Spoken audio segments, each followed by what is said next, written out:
Have you ever caught yourself thinking that this is not how God usually works? Or does God really do this? You know, today versus the story, what the Peter experienced. The moment when he saw that visions, he was kind of shocked that is it from you, God? Because you said something before according to the law from the traditions of all the Jewish community from the Old Testament period. But this is not the same tones and message you had mentioned before. So Peter may say, does God really do this? Right? But we may not say it loud because it happens in our deep inside. So we often place limits on what we think God can or should do. Because God can do whatever He wants. Because He's God. In this point, we might say, oh, this is not fair. This is not fair. How? She said yes before, but now she said no. And she said no. He said no, but now he said yes. Then how can we follow him? How can we trust? This doesn't look like truth, right? But there's something lesson from today's text. God said, I made it clean. And I said now it's clean. Peter, oh no. That's really hard to accept because this is my belief, this was my faith, and this is I am. Because my whole the life as an Israelite, one of Israelite, I trust your word. And I met Jesus Christ. This is Acts 10 after Jesus went back home. His home. So no Jesus in here.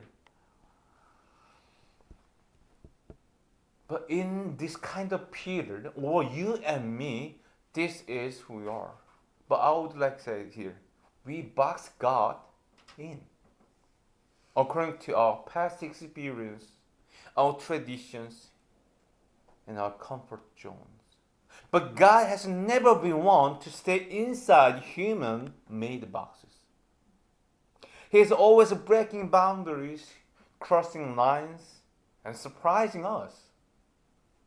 Sometimes when He surprises me, when He surprises us, when He shows something greater than our imagination, we accepted it that, yeah, this is a miracle. Yeah, you are right. I'm so amazing you work, right? But something matter we are not familiar, we are not used to, then we say, no, God, I can't. I can't accept it. I can't count it as under my faith. It means that we are very selective to accept, understanding the works of God. So today we look at the moments in the book of the Acts when Peter himself, yes, Peter, the bold apostle, he had to confront his own assumptions. God was about to do something new. And Peter almost missed it out.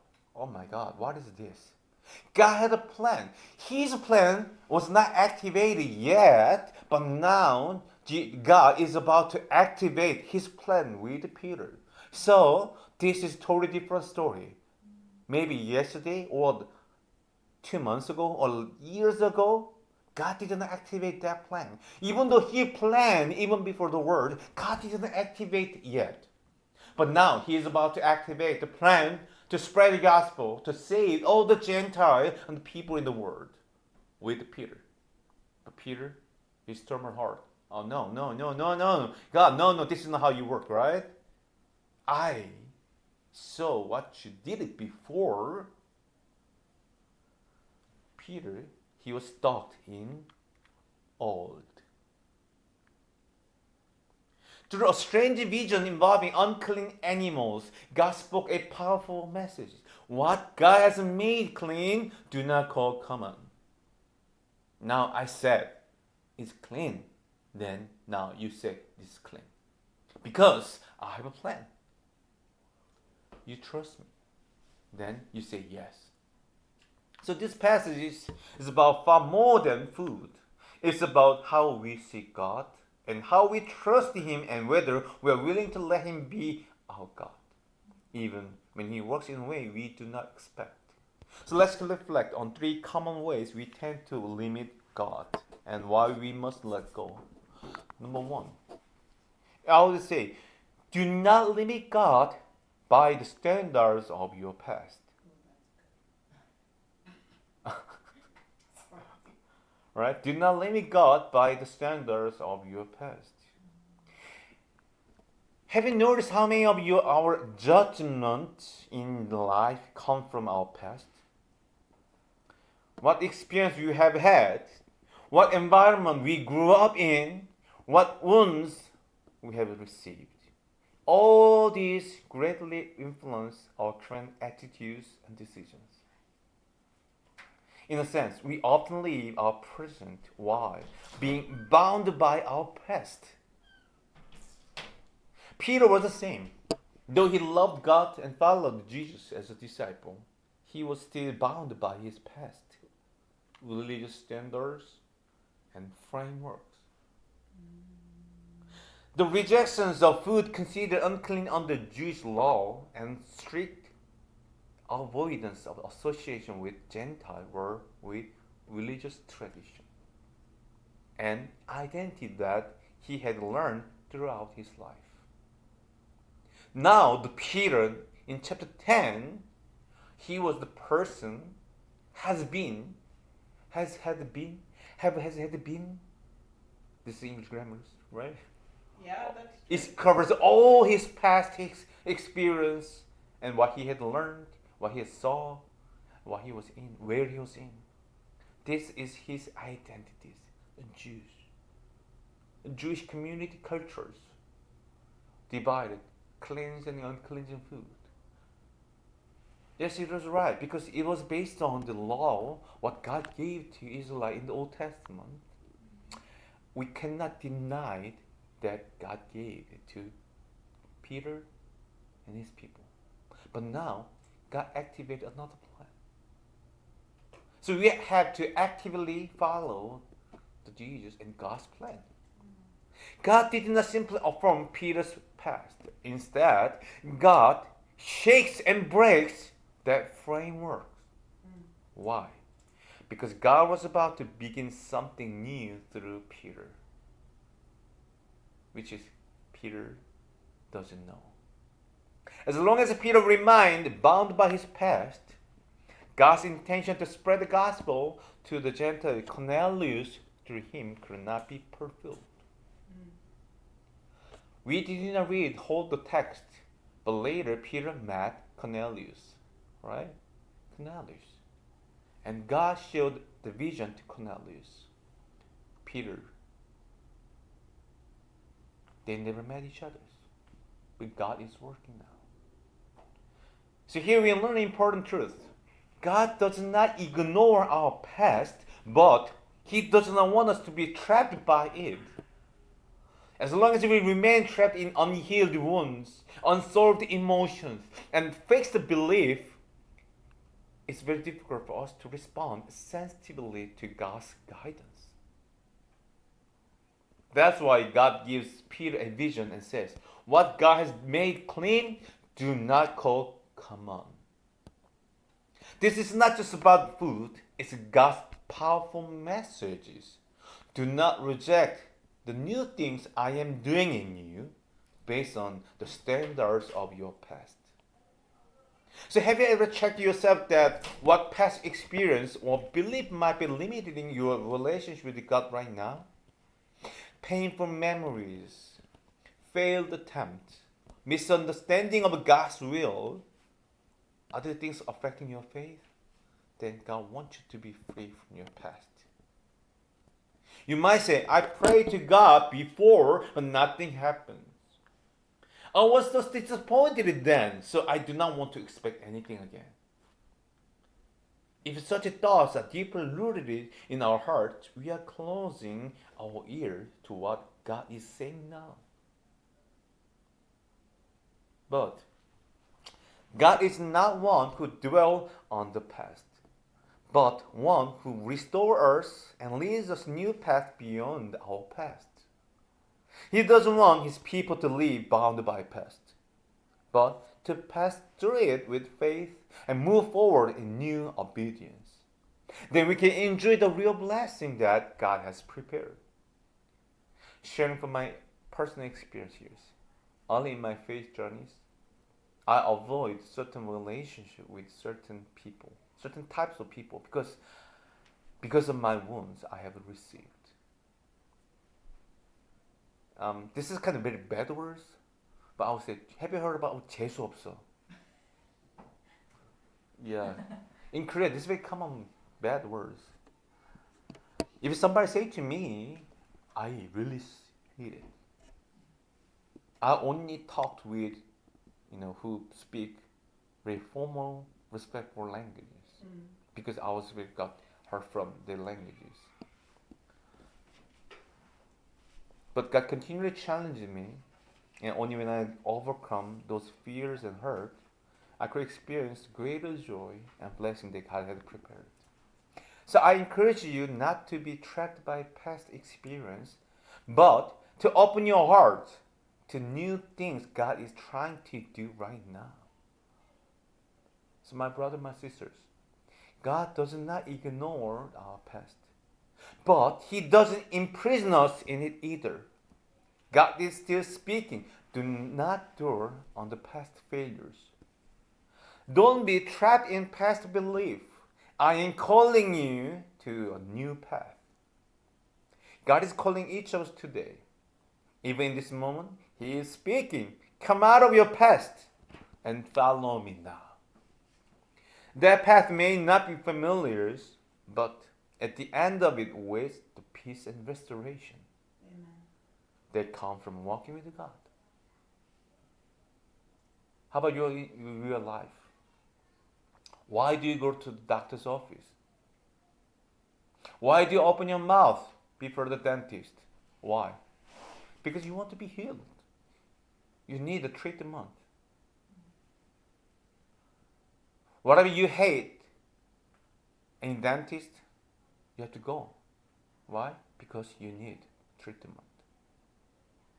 Whatever you had last night, maybe candies or juice, drink Coke, but you just have to go to the dentist.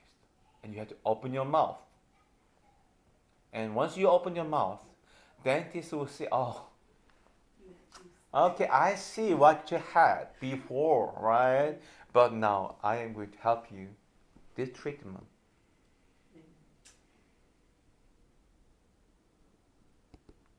And you made another mistake again. Then the tooth pains again. Toothaches came. Oh my gosh. How poor I am. How stupid I am. This will happen again. So, damn. I can stay in these stages or, okay, but I still have to go to the dentist. He works for me. Why not? Why don't you come to Jesus Christ? Why don't you bring all your burdens and worry to God? He is waiting. Come on, son. Come on, daughters. I know what you have. Number 2, I would like to say this. Do not limit God's work by your limited visions. Do not limit God's work by your limited visions. Now let's examine our second important truth. God is actively working even in this moment. But often we fall to recognize or limit His act and His work. In Acts 10, at the very moment Peter was seeing his visions, God was preparing a Gentile named Cornelius. So God is working in two sides. One side where the Peter is and where the Cornelius is. They never knew each other, right?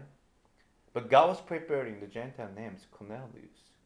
Do you know who he is? Cornelius was a Roman centurion. He was not a Jewish, but he feared God and prayed. By any measures, Peter and Cornelius were people with totally different life backgrounds and religious frameworks. God was preparing Cornelius to help Peter.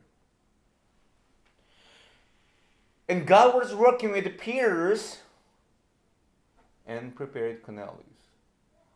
God worked for Cornelius and preparing the Peter, but they never know each other. This is how God works. We do not know what happened right now. You're worried about something. Your life is mixed up things with you cannot control. But God is right now preparing someone to work with you to activate and proceed His plan, like Cornelius for Peter. But God was working simultaneously in different places to connect these two. Peter was being trained to receive God's will and knew through the visions. Why? Cornelius was preparing to send people in obedience to God's voice. Here we discover how carefully and deeply God works. God's work continues whether we will feel or not, whether we see it or not. God is resting just because we cannot see Him. Even when it seems like nothing is happening, God is opening paths in places unseen. In modern days, we often tend to value only what is visible. This culture influences our faith life as well, leading us to expect God's work only in immediate and visible ways. That's why we can sometimes be confused. God's work can feel too unfamiliar.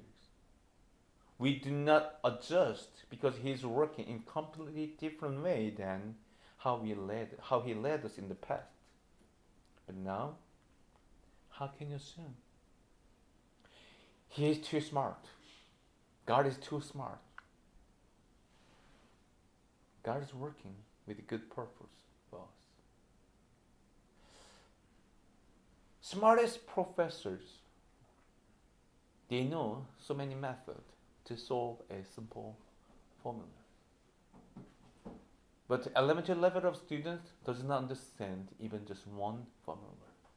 Smartest students can understand more than one or two.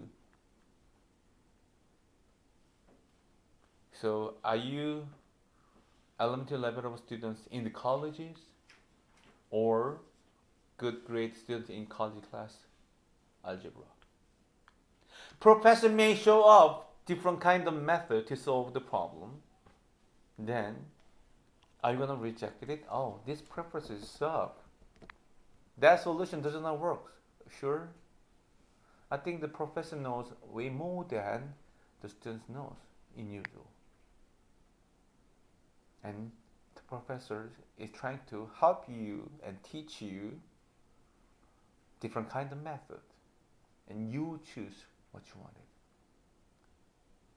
God is working now. Think about your daily life. Perhaps if you feel like nothing is changing in your life right now, you pray but receive no answers. Read the Bible but gain no spiritual insight. Worship God on Sunday but feel no inspirations. But even during this quiet season, God is continually working in and around you.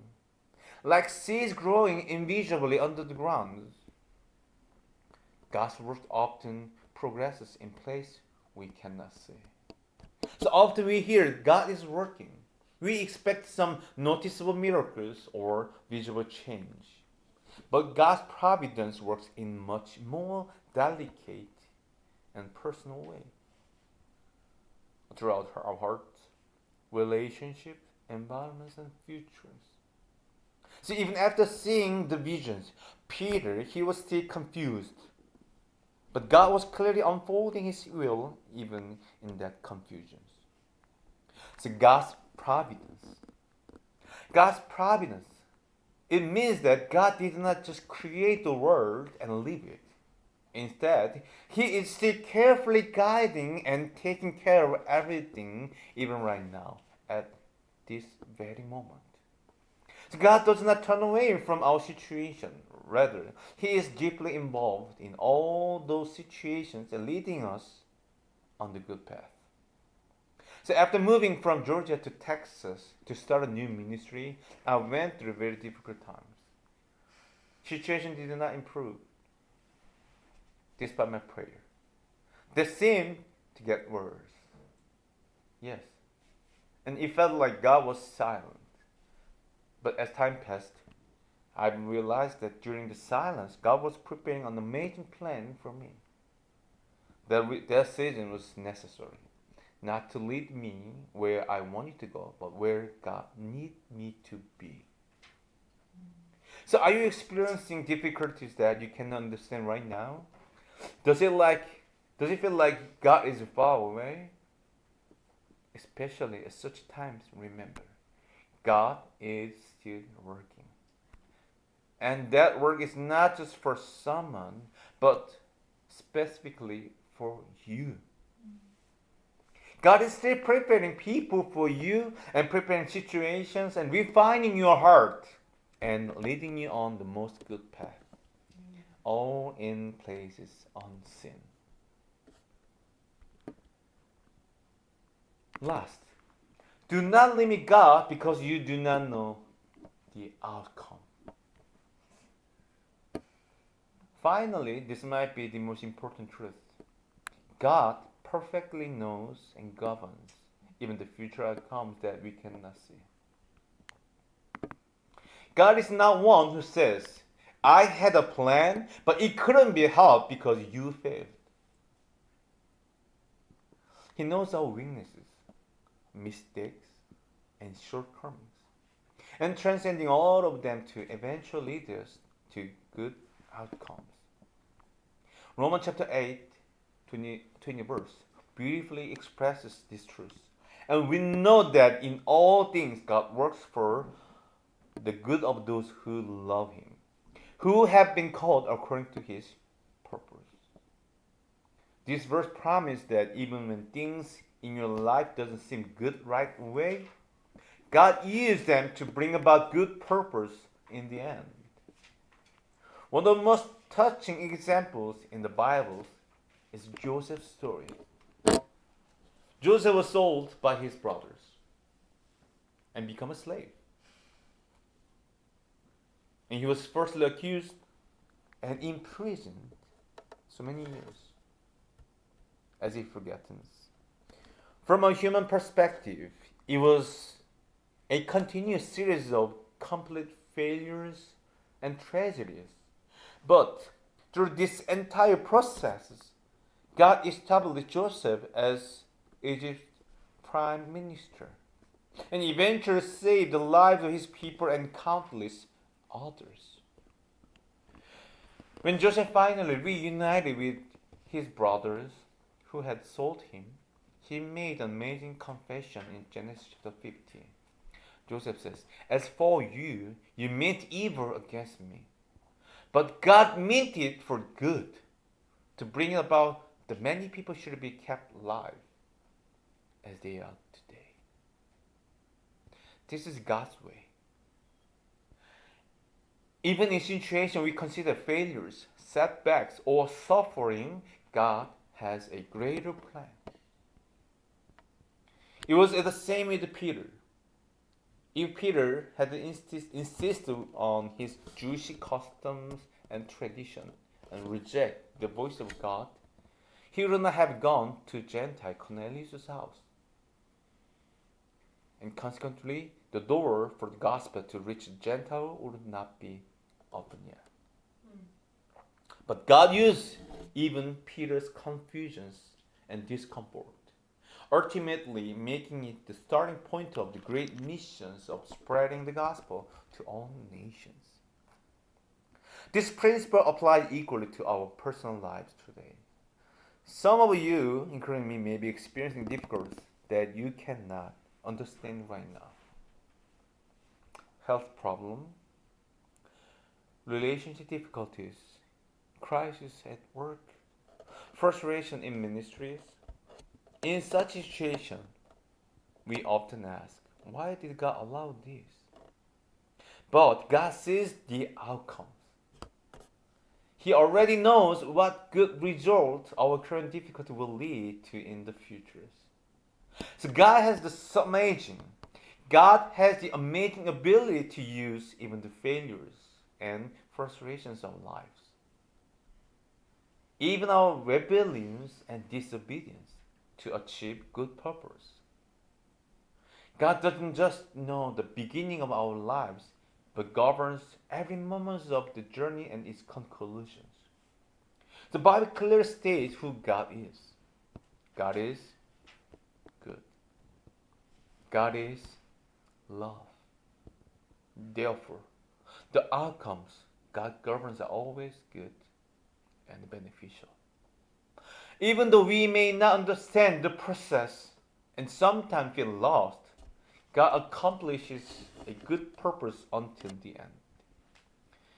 Without this faith, we will always become impatient and anxious. But if we trust God, we can walk trusting God's character even if the outcome is not visible now. So, brothers and sisters, are there situations in your life now that you cannot understand? No matter how confusing and dark that situation may feel, God knows the outcome beyond it all. And the outcome will surely be good and beautiful, because our God is a loving Father who gives us what is the best. So let me conclude today's messages. God is not bound by our past. He is still alive and working now. And He leads us to good outcomes until the end. So, do not limit God. When we stop limiting God, we start living into His limitless grace. Oh, limitless grace. All right, not limited. But let me say again.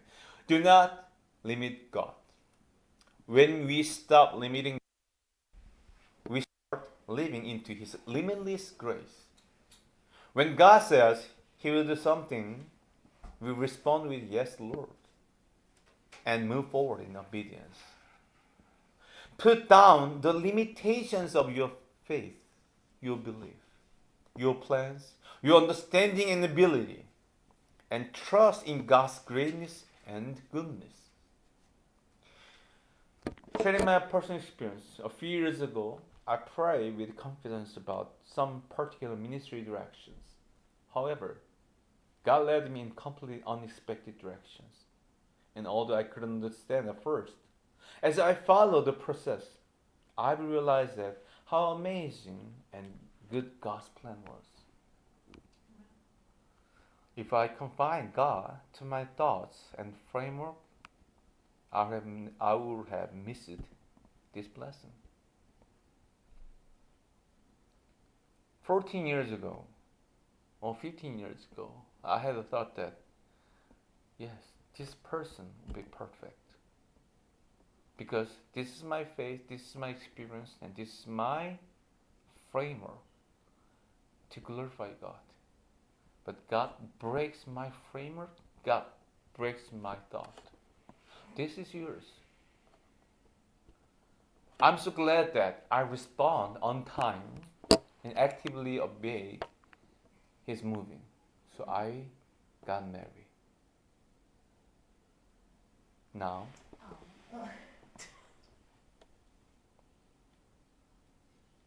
I can say that, yes, it was a blessing. So I encourage you to pray like this. God, break my framework I have created. Do not let me block what you want to do, and help me obey in faith. Even if you lead me into new areas I do not know, please help me to follow, and believing the outcomes will be good.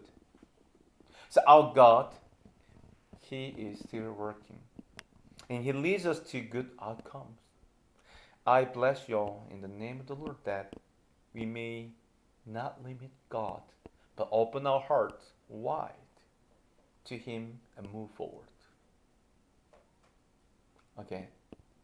Let's do not limit our God.